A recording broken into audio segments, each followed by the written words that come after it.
Hi, in this lesson we'll begin to use vector components in computer programming. We are going to use the programming language called Python. It is a very popular programming language right now, and it's used in everything from web and game development, scientific research, data analysis, and artificial intelligence, among others. Popular companies like Netflix, Google, Instagram, Spotify, and even yours truly, CodeHS, use Python as part of their platforms. The first step will be to learn how to use Python to make our calculations and print their results. Here is the CodeHS editor, where you'll be doing most of your work in for the rest of this project. On the left is where you type your programming, and the right is where you can run the code and see the results. Your typing space may be white instead of black, which is okay. In Python, we can type calculations just like we'd do it on a calculator.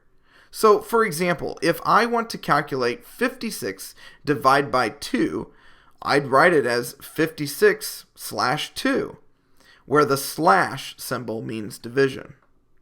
In order to see the result of the calculation when we run the program, we use what's called a print function. I type the word print, then follow it with parentheses. We put whatever we want to print inside of that parentheses. To run the code, I click the green Run Code button.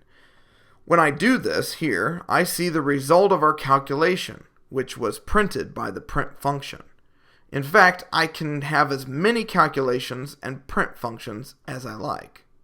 When I click Run Code, I see the results of all three print functions. We can do all sorts of calculations in Python, so it's important to remember your order of operations. Remember PEMDAS? P-E-M-D-A-S? PEMDAS helps us remember the order in which arithmetic operations are performed. First parentheses, then exponents, then multiplication and division, and then addition and subtraction. We can essentially perform any type of mathematical operation in Python. Here's a quick summary of the basics. For the addition of two numbers, we use the plus sign.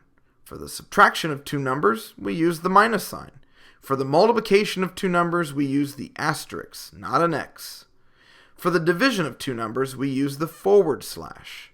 And finally, for exponents, we use two asterisks.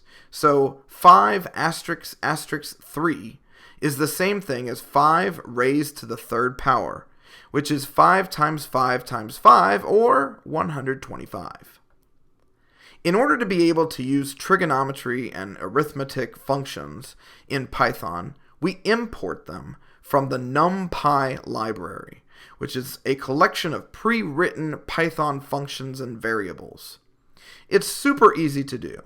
You just type import numpy as np, which gives it a shorter name to use. Then we can type np.sine of the angle in radians, or np.degree to rad, degrees, to convert an angle in degrees to radians, or np.sqrt of a number in order to calculate the square root.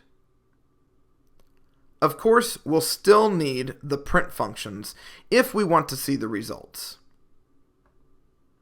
Let's now see what these look like in the live editor.